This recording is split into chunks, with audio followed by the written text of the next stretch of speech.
paguen la renta, pero por eso Bienvenidos a una emisión más de Cruce de Palabras por Telesur.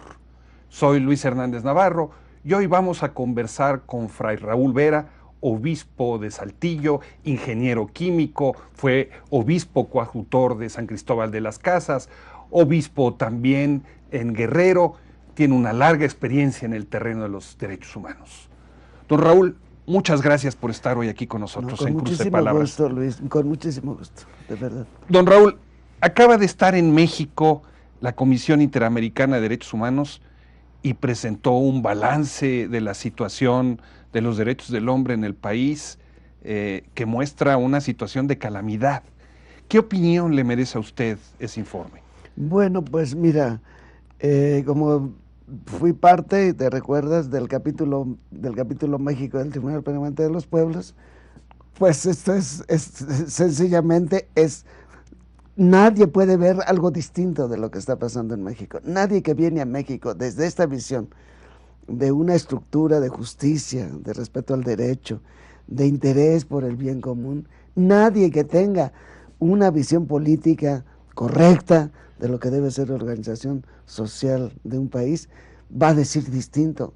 Es tan claro el desajuste, es tan clara la estructura que tenemos nosotros, que deja en la impunidad el 98% de los crímenes dolosos que se cometen en este país, que pasan por secuestros, desapariciones forzadas, ejecuciones extrajudiciales, impunidad rampante, una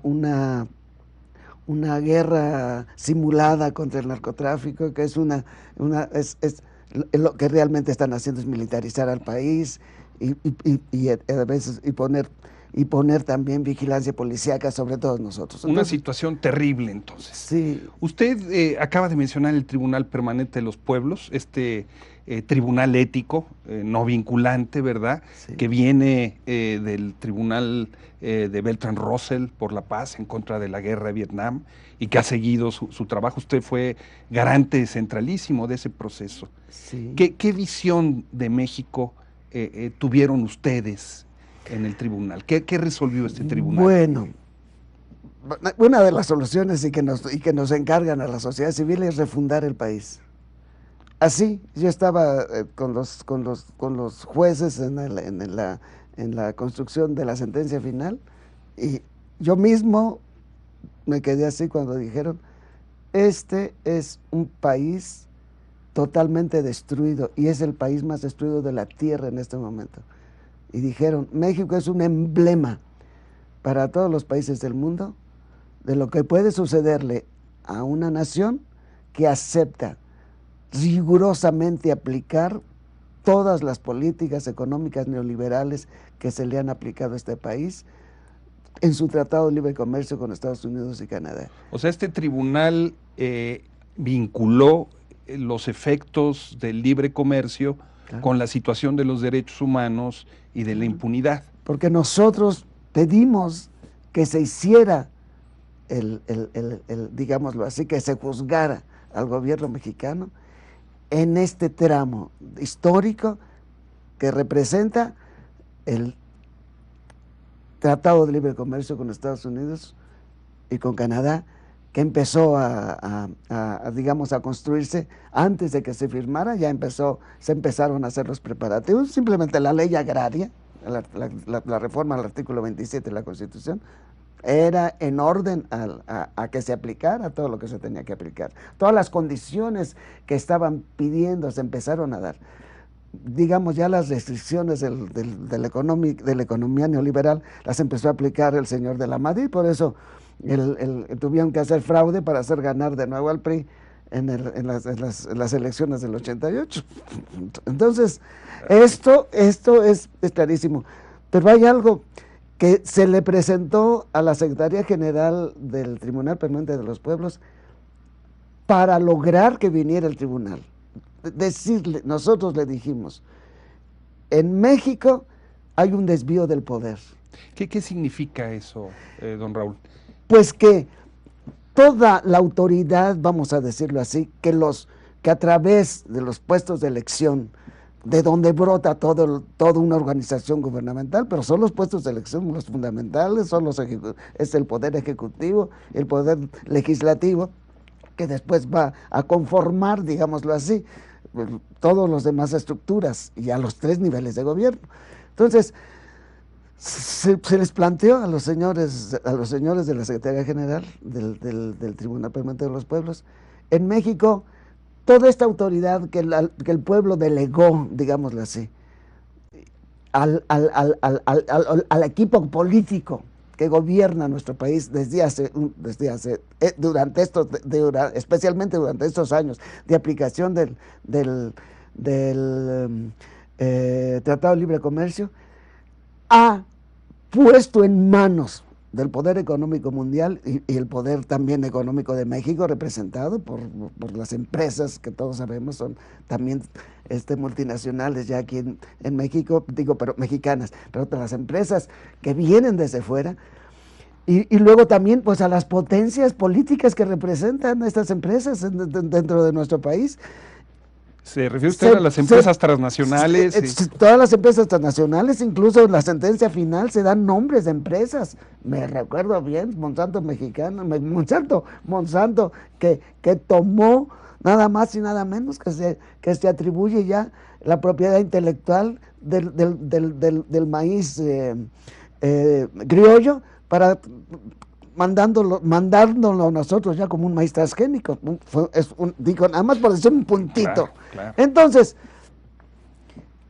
nosotros le presentamos en la sentencia, en el día que se presentaba la sentencia final, o sea, el día que se daba todavía no estaba la sentencia final, pero el primer día de la sesión de la audiencia final para la sentencia final, nosotros presentamos 5, tú estabas allí, estaban 5 fiscales para demostrarle al tribunal, demostrarle el desvío de poder del poder legislativo, del poder ejecutivo, del poder judicial y el desvío del poder del manejo de la economía del país, porque esto lo hace el gobierno, el manejo de nuestra economía depende de él, y el manejo de los medios de comunicación, que son medios concesionados por el gobierno.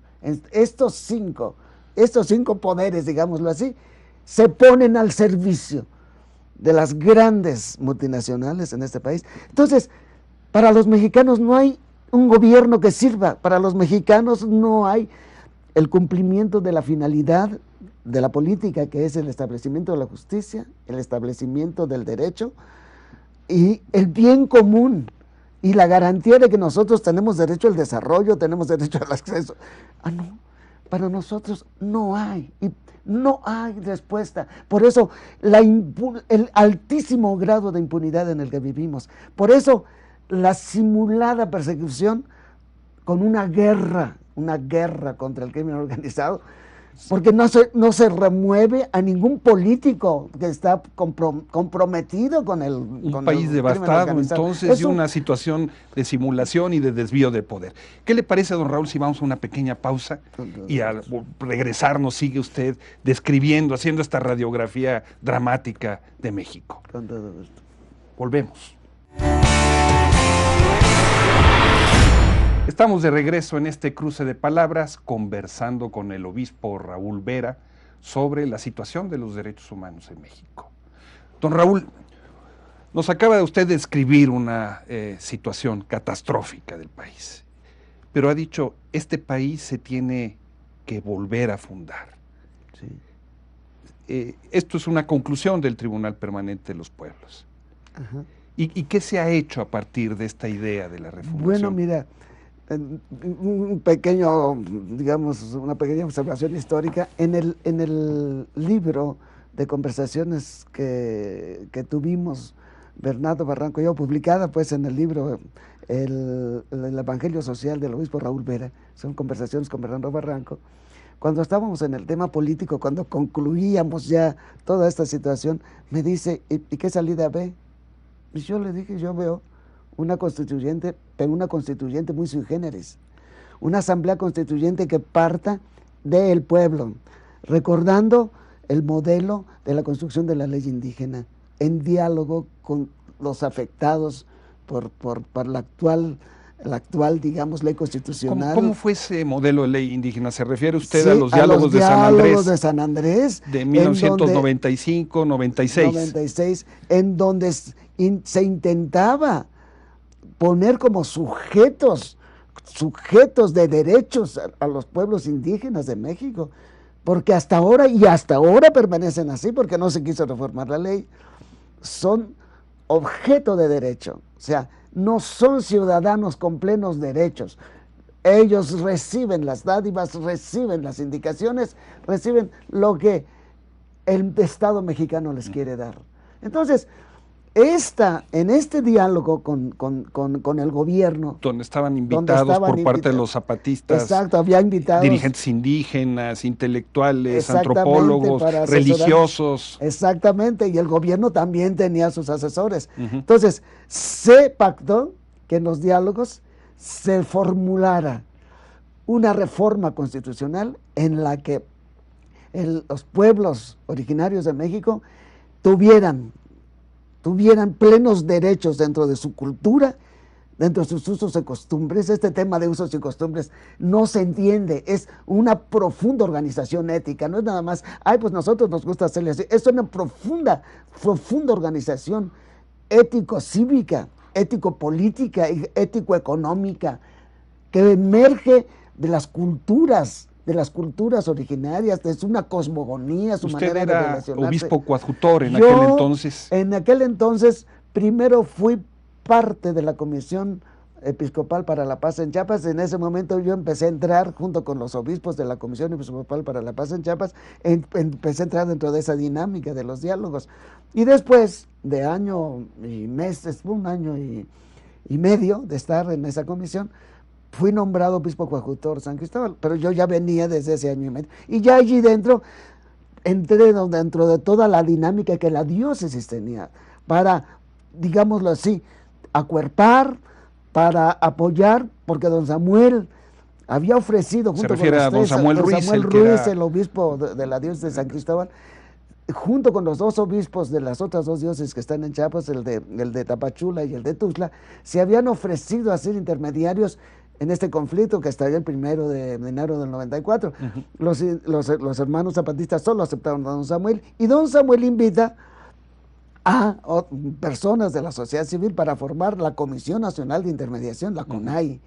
Y a su vez, movido por Eberto Castillo, de veras, Eberto Castillo, un bienhechor muy grande, figura clave para que era senador la izquierda en ese mexicana. momento, él, digámoslo así, logra que el presidente acepte una conformación de diputados y senadores que se denominó la COCOPA. Entonces ya el diálogo por la paz que se realizaba en Chiapas estaba muy bien cubierto, digámoslo así, con una autoridad moral muy fuerte que venía de don Samuel Ruiz, que venía de Berto y otras personas. Y lo que usted propone para México hoy en este proceso de formación de constituyente, ¿es este modelo? Es este modelo en donde ¿quiénes eran los principales gestores de esa ley? Los indígenas, los pueblos. Ellos eran los que decían esto y esto y esto nosotros, y además con las asesorías que tenían, esto que está reconocido en la convención, en el convenio 169 de la OIT.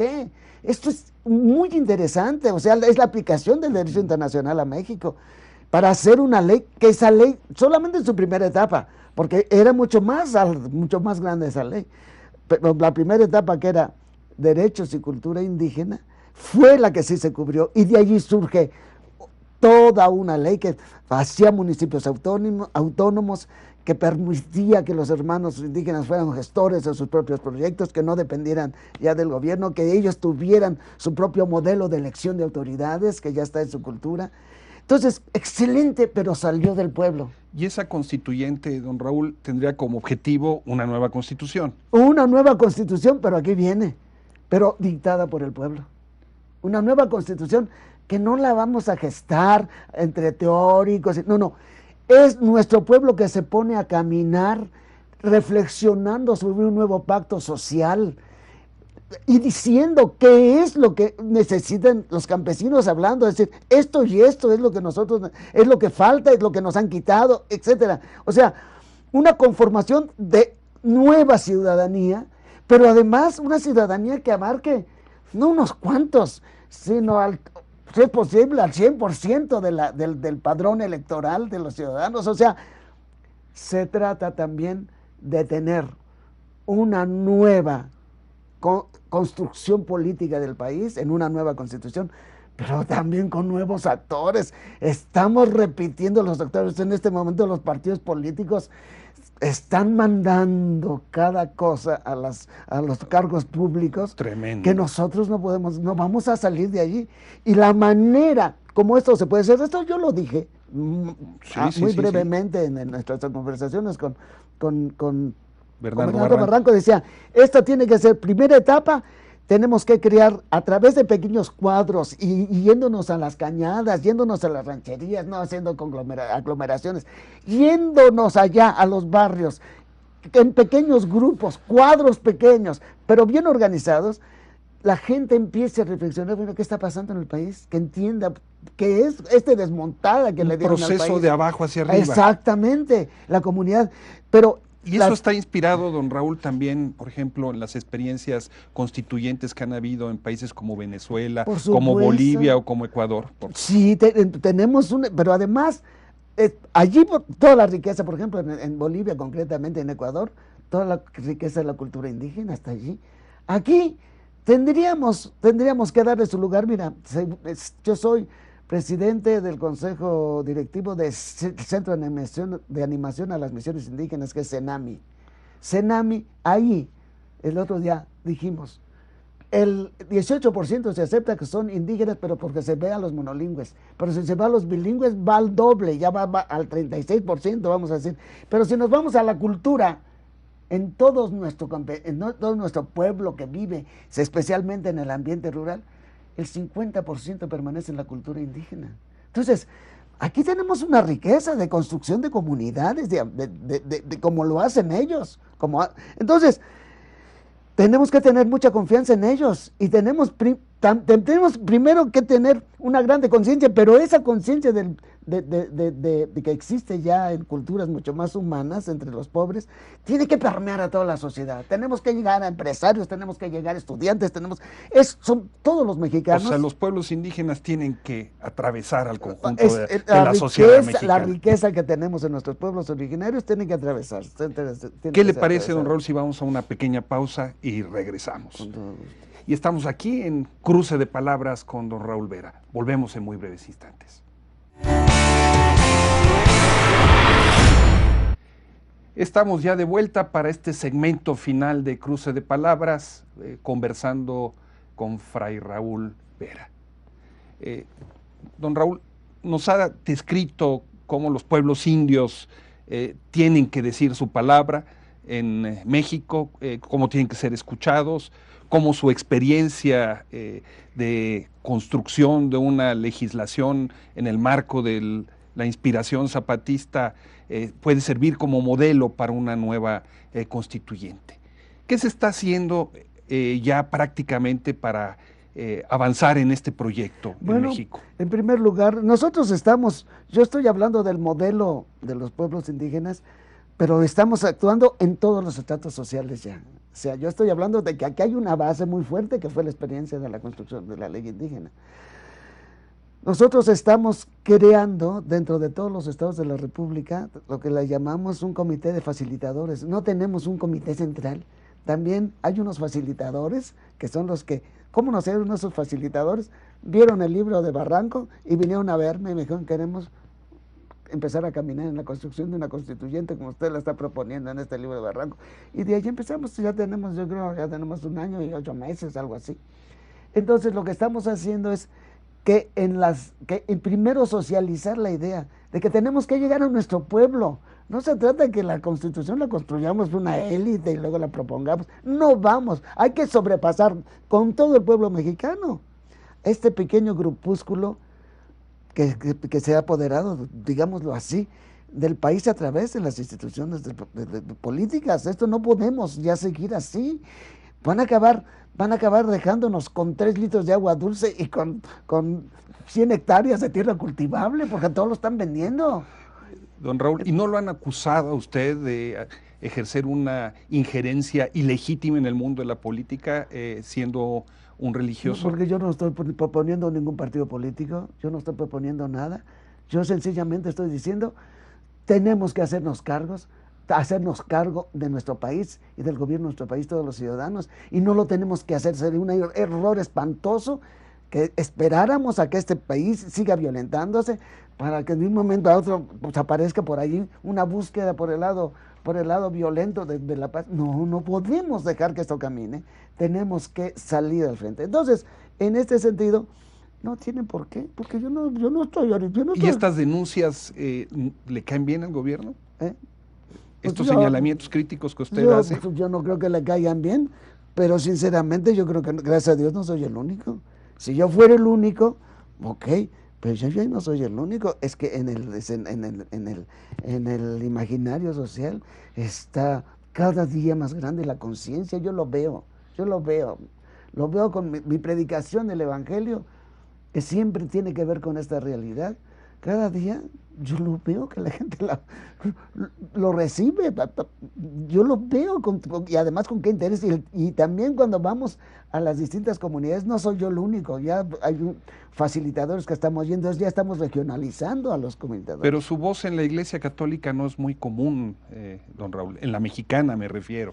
Bueno, pero es que ya la realidad también, la realidad también está invadiéndonos. Y estuvimos en una reunión de formación permanente a principios de septiembre en Monterrey, que cada año hacemos eso, y ahora expresamente la dirigimos a cómo enfrentar la violencia generalizada que nosotros vemos en México. Y allí yo vi un ambiente, al menos en el 60% de los obispos que participamos ahí, que teníamos interés, yo ya vi un ambiente mucho más favorable a que nosotros pongamos de por medio nuestra presencia. Yo creo que especialmente el obispado los obispos de Guerrero y los obispos de Michoacán están dando un paso muy fuerte en este sentido, de decir, tenemos que estar más presentes ahí. Don Raúl, ¿y qué piensa usted, por ejemplo, de que ahora el Papa Francisco tiene un discurso, parece ser muy sincronizado con el suyo? Pues el Papa Francisco es un obispo latinoamericano.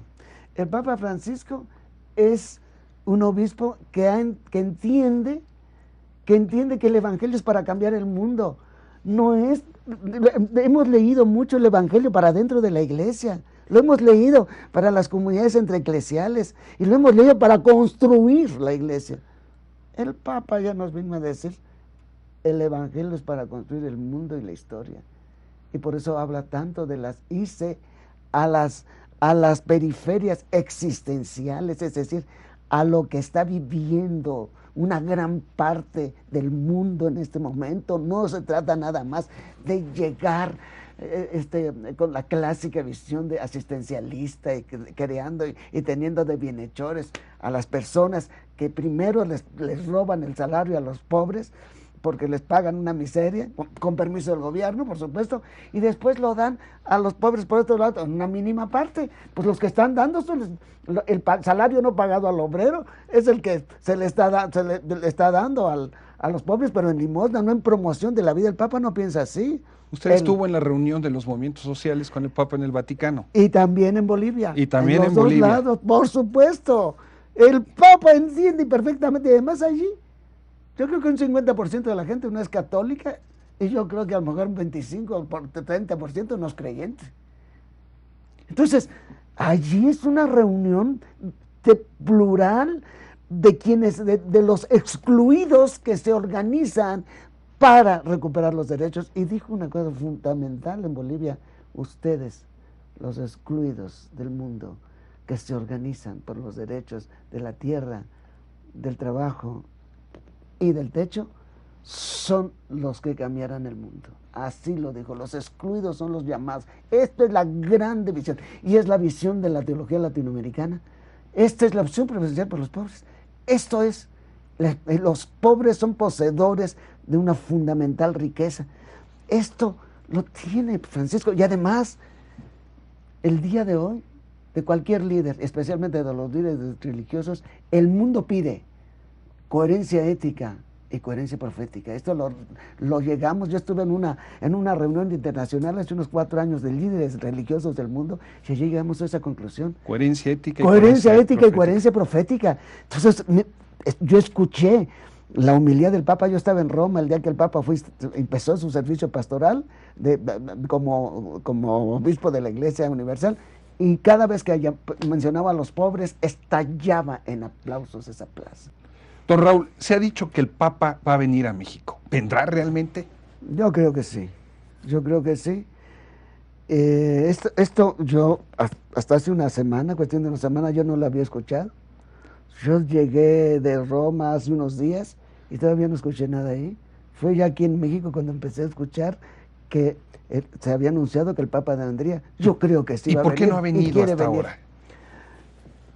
Pues nada más porque yo creo que él lo ha tenido que pensar y meditar mucho. El Papa tiene una espiritualidad jesuítica y ellos tienen mucho el discernimiento. Y se ubican mucho en la situación histórica. San Ignacio de Loyola es de los primeros que dan a la cristología una proyección histórica muy fuerte. Entonces, el Papa, creo que ha tenido que madurar bien esto. Probablemente pensó en un momento, porque yo también escuché allá en Roma, que a lo mejor venía con motivo de su visita a Estados Unidos, pero vio que era bastante paquete Estados Unidos y quiere a México darle un buen tiempo, sin duda. En medio de todo, don Raúl, que ya se nos acabó el programa, ¿no le preocupa que lo acusen de ser un obispo rojo? Mira, me pondrían en una línea muy interesante, porque pues, en la línea de Don Elder Cámara, eso sería un privilegio, vamos a decir.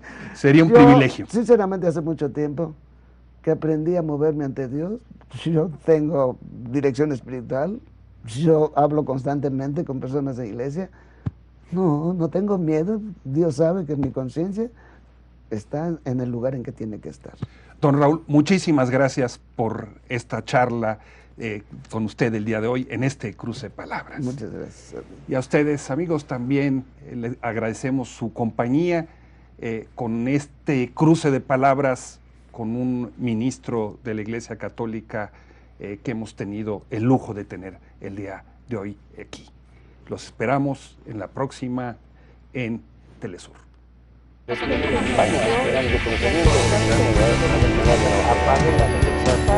por eso es la misma toda la vida.